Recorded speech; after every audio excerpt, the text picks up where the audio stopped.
अस्सलाम वालेकुम students. Chemical equilibrium वाले यूनिट के ऊपर हम लोग बात कर रहे थे and if I am not wrong मैंने लास्ट टाइम आप लोगों के पास कुछ केसी की एप्स और फिर केसी और केपी की कुछ कैलकुलेशंस न्यूमेरिकल प्रॉब्लम्स आपके साथ डिस्कस किए। प्रोसीड करता हूं आगे। ये है इस वक्त जो आप लोगों के पास ली शटलर प्रिंसिपल पढ़ाया गया था उसकी इंडस्ट्रियल एप्लीकेशंस। तो ये यूएचएस के सिलेबस का पार्ट है, पेपर में क्वेश्चन भी आया हुआ है, पास पेपर्स उठाएं, आपको ढेर सारे क्वेश्चंस वहां पे मिल रहे होंगे। Industrial applications of Le Chatelier principle I am going to explain with you. Question देखिए बहुत सिंपल होगा। ली शटलर प्रिंसिपल ने मतलब what is actually Le Chatelier, आप लोगों को अपने पहले वीडियो सेशन के अंदर ये बात कंप्लीटली डिस्क्राइब कर दी है कि ली शटलर ने अप्लाई किया इक्विलिब्रियम कांस्टेंट और इक्विलिब्रियम पोजीशन के ऊपर मुख्तलिफ किस्म के फैक्टर्स को, और इसने इंडस्ट्रियल लेवल पर जाकर जब उन सब चीजों को अप्लाई किया तो क्या एवेल्युएट किया कि in shortest time how you are able to get maximum yield. Short time में मैक्सिमम यील्ड ऑब्टेन करना, ये टारगेट था ली शटलर का। तो इंडस्ट्री में कोई भी रिएक्शन हो रहा है उस पर अप्लाई की जाएगी conditions, concentration change, pressure, temperature, each and every thing will be applied, जो हम लोगों ने अभी प्रीवियस वीडियो के अंदर पढ़ी, और उससे फिर हम लोग इस चीज में कामयाब होंगे कि कैसे मैक्सिमम प्रोडक्ट ऑब्टेन की जा सकती है, यील्ड को कैसे इंक्रीज किया जा सकता है। Synthesis of ammonia bye Haber's process सबसे पहला हमारा टारगेट है। इस वक्त आप लोगों के सामने एक इक्वेशन दिख रही होगी। इस इक्वेशन में nitrogen gas and hydrogen gas combine हो रही है अमोनिया गैस बनाने के लिए, और इस रिएक्शन को आप देख सकते हैं कि इसका डेल्टा एच आपको -92.4 किलो जॉल मिल रहा है। सो स्टूडेंट्स, ये जो डेल्टा एच की वैल्यू आप लोग देख रहे हो ये इंडिकेट कर रही है ये रिएक्शन एक्सोथर्मिक है। रिव्यू करें माइंड में, वो सारी ली शटलर प्रिंसिपल की चीजें माइंड में रिव्यू करें जो आप लोगों के साथ में डिस्कस कर चुका हूं, और फिर आप लोगों को चीजें बिल्कुल क्लियर होती चली जाएंगी। सबसे पहला पॉइंट क्या है इस रिएक्शन के हवाले से, ये एक एक्सोथर्मिक रिएक्शन है और the reaction proceeds with a decrease in the number of moles. आप देख सकते हैं रिएक्टेंट्स के 1 and 3 4 मोल्स एंड प्रोडक्ट के 2 मोल्स, तो 4 मोल्स से 2 मोल्स की तरफ रिएक्शन ने प्रोसीड करना है। सो अब आप लोगों को वो कंडीशन सेट करनी पड़ेगी कि आप रिएक्शन को सिर्फ फॉरवर्ड डायरेक्शन में लेकर के जाओ, मैक्सिमम प्रोडक्ट ऑब्टेन करो। उसमें सबसे पहली कंडीशन क्या लगाओ, कंटिन्यूअसली अमोनिया को रिमूव करते चले जाओ। कंटिन्यूअसली प्रोडक्ट का रिमूवल रिएक्शन को किस डायरेक्शन में रखेगा, फॉरवर्ड, आपको मैक्सिमम अमोनिया मिलता चला जाएगा। सेकेंड नंबर पर क्योंकि रिएक्शन में greater moles to lesser moles की तरफ प्रोसीडिंग है तो प्रेशर इंक्रीज कर दो। प्रेशर इंक्रीज करने से क्या होगा कि ग्रेटर मोल्स 4 से रिएक्शन प्रोसीड करेगा लेसर मोल्स 2 की तरफ, यानी कि फॉरवर्ड डायरेक्शन में रिएक्शन जा रहा होगा प्रेशर इंक्रीज करने से। थर्ड नंबर पर देखिएगा तो डिक्रीजिंग द टेम्परेचर के हवाले से हम लोग बात कर रहे हैं। टेम्परेचर डिक्रीज करने से व्हाट विल हैपन्स, ये एक एक्सोथर्मिक रिएक्शन है, ये हाई टेम्परेचर पर कभी भी फेवर नहीं होगा, ये हमेशा लो टेम्परेचर पर फेवर्ड होगा। सो बेटे अगर आप लोग टेम्परेचर को डिक्रीज करोगे तो रिएक्शन ऑफ कोर्स फॉरवर्ड जाएगा, because it is an exothermic reaction. Exothermic reactions are favoured at low temperature and endothermic reactions are favoured at high temperature. ये बात ली शटलर प्रिंसिपल में डिस्कस की जा चुकी है। तो अब वो कंडीशंस बता दूं जिस पर आप मैक्सिमम अमोनिया ऑब्टेन करने जा रहे हो, वो ऑप्टिमम कंडीशंस। ये एमसीक्यू एक एक लाइन, एक एक पॉइंट, एक एक चीज आपको 12 मरतबा एमसीक्यूज में नजर आएगी पास पेपर्स के अंदर, आप लोग उसको जज कर सकते हैं। बेटा देखिए इसमें प्रेशर आपने वो कितना ऑप्टिमम एडजस्ट करना है जिस पर आप लोगों को मैक्सिमम अमोनिया की यील्ड मिल रही हो, तो वो प्रेशर है 200 to 300 एटमॉस्फेरिक प्रेशर। और अगर आप टेम्परेचर की बात कर रहे हो तो वो एक ऑप्टिमम टेम्परेचर जिस पर आपको मैक्सिमम यील्ड मिल रही होगी 400 डिग्री सेल्सियस है, 673 केल्विन। अभी जस्ट मैं ग्राफ के फॉर्म में भी आप लोगों के साथ ये सारी कंडीशन डिस्कस करने जा रहा हूं। हाँ, अब आपने टेम्परेचर को हाई नहीं करना। देखिए बेटा टेम्परेचर को एक लिमिट तक हाई करना है और उसके बाद टेम्परेचर को फर्दर इंक्रीज नहीं करना, क्योंकि अगर आपने फर्दर टेम्परेचर को इंक्रीज किया तो रिएक्शन आपका रिवर्स हो जाएगा। सो आपको रिएक्शन को स्पीड अप करना है, टेम्परेचर बढ़ा के रिएक्शन स्पीड अप हो जाता है, कोलिजन्स बढ़ जाते हैं, बट आप टेम्परेचर नहीं बढ़ा सकते क्योंकि ये एक्सोथर्मिक रिएक्शन है।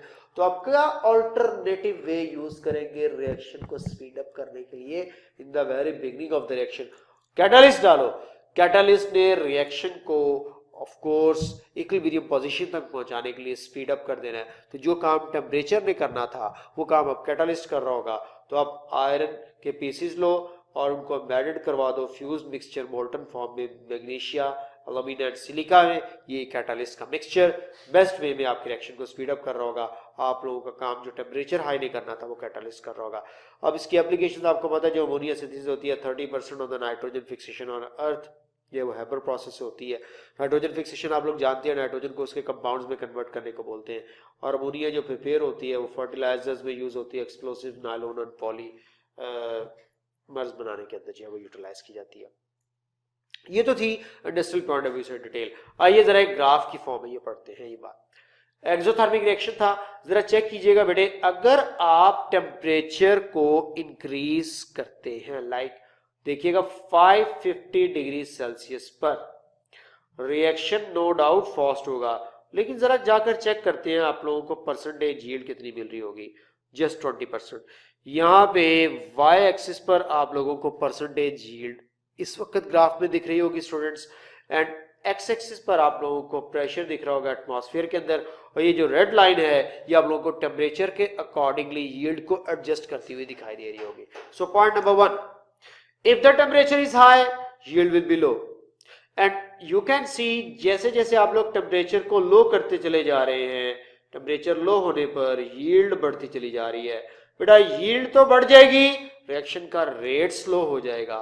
यील्ड बढ़ रही है, रिएक्शन का रेट स्लो हो रहा है। कब बात कर रहे हैं? जब टेम्परेचर को आप लोग डिक्रीज कर रहे हैं। टेम्परेचर डिक्रीज करने पर रिएक्शन स्लो हो जाता है लेकिन यील्ड इंक्रीज हो जाती है। तो ली शटर ने कहा भैयान क्या करें आप लोग एक एडिक्वेट सा प्रेशर एडजस्ट करो।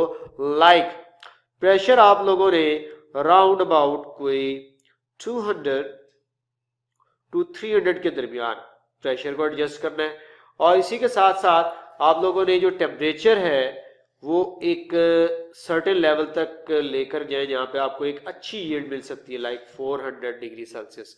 तो 400 डिग्री सेल्सियस पर अगर आप लोग देखें तो अप्रोक्सीमेटली आप लोगों को 60% यील्ड मिल रही है, और यहाँ पे आप 200 to 300 एटमॉस्फेयर प्रेशर एक्सेप्ट करो, और इन कंडीशंस पर आप लोगों को यील्ड भी अच्छी मिल रही होगी, रिएक्शन की स्पीड भी मुनासिब मिल रही होगी, और बहुत ज्यादा कॉस्टली फ्यूल वाइज भी नहीं जा रहा होगा। प्लस यहाँ पर साथ में कैटलिस्ट ऐड कर दिया जाए तो आपको रिएक्शन बेस्ट ऑप्टिमम यील्ड जो है वो दे रहा होगा, जो कि रिक्वायर्ड होगी किसी भी इंडस्ट्रियल पॉइंट ऑफ व्यू से उसके प्रॉफिट को देखते हुए।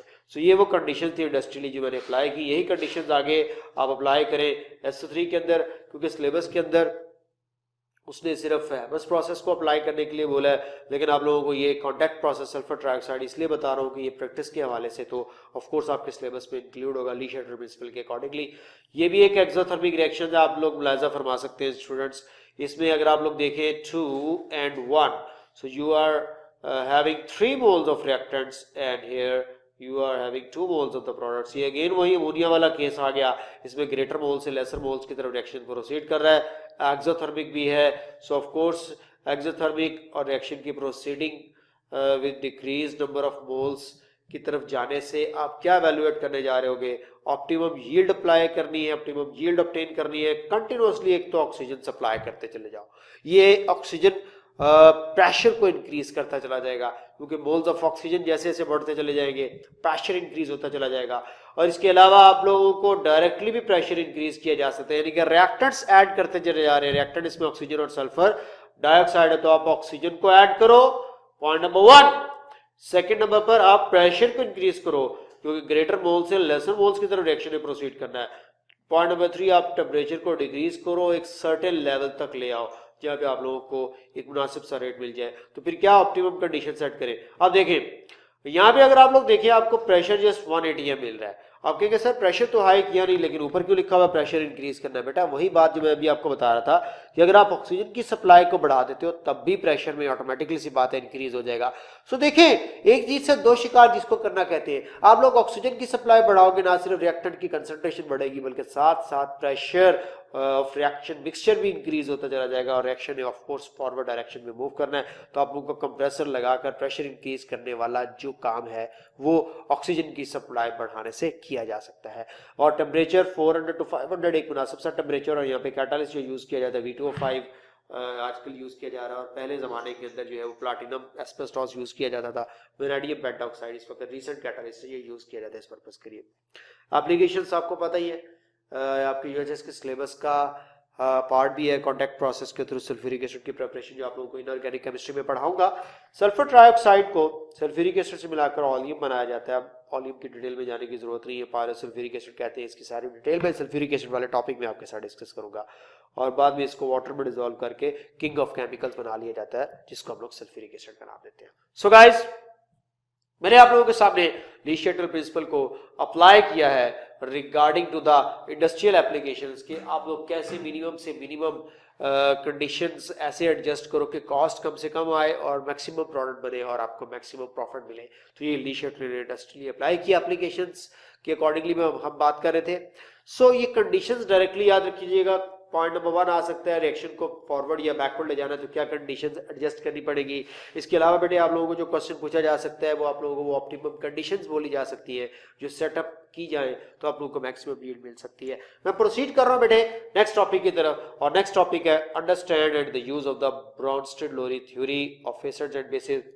इसी सेशन में मैं नेक्स्ट किसी और वीडियो में जाकर तमाम एसिड्स और बेस के कॉन्सेप्ट्स आपके साथ डिस्कस करने जाऊंगा, लेकिन यहाँ पर मैं टिपिकली पर्टिकुलरली डिस्कस करना चाह रहा हूँ लोरी एंड ब्रॉन्स्टेड के कॉन्सेप्ट को। ये दो अलग अलग पर्संस थे, लोरी एंड ब्रॉन्स्टेड, जिन्होंने ये एसिड बेस का कॉन्सेप्ट प्रेजेंट किया था। इस कॉन्सेप्ट को एक्सप्लेन करने से पहले मुझे कुछ आप लोगों को बताना पड़ेगा कि इक्विलिब्रियम कांस्टेंट ऑफ वाटर, जिसको केसी बोलते हैं, ये क्या है, and ionic product of water KW ये क्या है। KC of the water and KW of the water दोनों आप लोगों को पता होने चाहिए। बेटा pure water will not ionized, as you know pure water में आयोनाइजेशन की डिग्री बहुत कम होती है। प्योर वाटर किसे कहते हैं? नेस्ले वाटर को प्योर वाटर कहते हैं? नो। फिर किसको प्योर वाटर कहते हैं? Pure water is distilled water, remember this thing in your mind. और आपकी इतला के लिए अर्ज है, प्योर वाटर पीने से आपकी डेथ हो सकती है जी, खालिस पानी पीने से आप मर सकते हैं। आप लोग जरा इस पे गौर कीजिएगा। चले बता देता हूं, देखिए साइंस तो पढ़ी होगी आप लोगों ने, ठीक है। अब जिसने साइंस पढ़ी है उसको इन सब चीजों के बारे में पता होना चाहिए। हमारी बॉडी की रिक्वायरमेंट है मिनरल्स। अगर हम लोग मिनरल वाटर पीते हैं तो हमारी बॉडी की जो रिक्वायरमेंट्स है मिनरल्स को वो कंपनसेट करता है। When I am talking about a pure water or distilled water, it will be mineralless water. इसमें कोई किसी भी किस्म के सॉल्ट या इंग्रेडिएंट्स मौजूद नहीं होंगे। It will be just a pure water। और प्योर वाटर डिस्टिल्ड वाटर की बात कर रहा हूं, अगर आप इनटेक करते हैं तो आपके बॉडी में मौजूद सॉल्ट्स और minerals part of this water बन सकते हैं, और ये आपकी बॉडी में से उन सॉल्ट्स को लेकर आपके एक्सक्रीटरी सिस्टम के थ्रू जो है वो सेपरेट आउट हो सकता है, जिसकी वजह से आपकी बॉडी में सॉल्ट्स की डेफिशिएंसी की वजह से डिफरेंट किस्म की डिजीज डेवलप हो सकती है। You know ultimately enzymatic activity disturb होगी एंड सो अब आप लोगों को बताना ये चाह रहा था, प्योर वाटर या डिस्टिल्ड वाटर नहीं आयोनाइज होता। If you want to ionize water you are going to add some sort of impurity in it।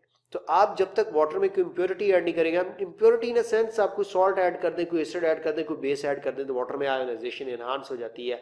सो अगर आयंस नहीं होंगे तो बिल्कुल आप लोगों के पास करंट भी कंडक्ट नहीं कर रहा होगा। तो इट मींस दैट मुझे ये कह देना चाहिए कि प्योर वाटर इलेक्ट्रिसिटी को कंडक्ट भी नहीं करेगा। ये कहीं घर में एक्सपेरिमेंट करवाने ना बैठ जाइएगा कि आपने एसी में से निकलता हुआ डिस्टिल्ड वाटर उठाया, बाल्टी टब में डाली, अंदर बिजली की तार डाली, अंदर हाथ घुसेड़ा, आपने कहा मेरे केमिस्ट्री के इंस्ट्रक्टर सर शुएब ने बोला था कि प्योर वाटर इलेक्ट्रिसिटी कंडक्ट नहीं करता। सारे खानदान वालों को इकट्ठा किया हो, मैं आपको जादू करके दिखाना चाहता हूं, मैं बिजली की तार पानी में फेंक के अंदर हाथ डालता हूं, मुझे करंट नहीं लगेगा, मेरे अंदर ऐसी शक्तियां आ चुकी हैं। और आपने वो काम किया और आपको पता चला कि आपके टब के अंदर पहले से ही इंप्योरिटीज मौजूद थी और वो वाटर आयोनाइज हो चुका है, जैसे बेटे आपका हाथ अंदर जाएगा वो सारे घर वाले फिर आपको बचाने की कोशिश कर रहे होंगे। एंड यू नो, आगे मैं डिटेल में नहीं जाना चाहता, आप खुद समझदार हैं कि उसके बाद क्या होगा। तो ये जोश में आने की जरूरत नहीं है, होश के साथ काम कीजिएगा। ये कॉन्सेप्ट मैं आपको देना चाह रहा था कि प्योर वाटर में डिग्री ऑफ आयोनाइजेशन बहुत कम होती है, बहुत लिटिल अफिनिटी होती to get ion. If you want to make an water ionize, आपको इसको इम्प्योर बनाना पड़ेगा, इसमें कोई ना कोई इम्प्योरिटी ऐड करनी पड़ेगी। तो इस वक्त आप लोगों के सामने इक्वेशन डिस्प्ले हुई है। HOH and HOH water molecules ने आयोनाइजेशन के बाद H प्लस आयन यानी कि हाइड्रोनियम आयन और हाइड्रोक्सिल आयन बनाए। आप लोग अच्छे तरीके से जानते हैं कि जब ये water H plus ion donate करेगा तो H प्लस आयन डोनेट करने के बाद इसके पास दूसरा आयन हाइड्रोक्सिल आयन होगा। ये हाइड्रोक्सिल आयन आप लोग देख रहे हो यहाँ पर इस वक्त मौजूद, और ये hydrogen ion H plus ion जिसको मैं बोल रहा हूँ, ये वाटर गेन करके हाइड्रोनियम आयन में कन्वर्ट हो रहा होगा। इसका केसी एक्सप्रेशन लिखते हैं, H plus ion product concentration over reactant concentration HOH। और ये वो इंपॉर्टेंट एक पॉइंट है जो मैं आपके साथ डिस्कस करना चाहता हूं। बेटा ये वैल्यू बहुत इंपॉर्टेंट है, ये वैल्यू बहुत इंपॉर्टेंट है, मुझे दूसरी दफा कहना पड़ गया क्योंकि ये पेपर में पूछी जा सकती है। What is the equilibrium constant Kc value for the case of pure water? Pure water के लिए इक्विलिब्रियम कांस्टेंट Kc की वैल्यू क्या है? 1.8 into 10⁻⁻16 और इसके यूनिट्स क्या हैं? मोल पर डेसीमीटर क्यूब।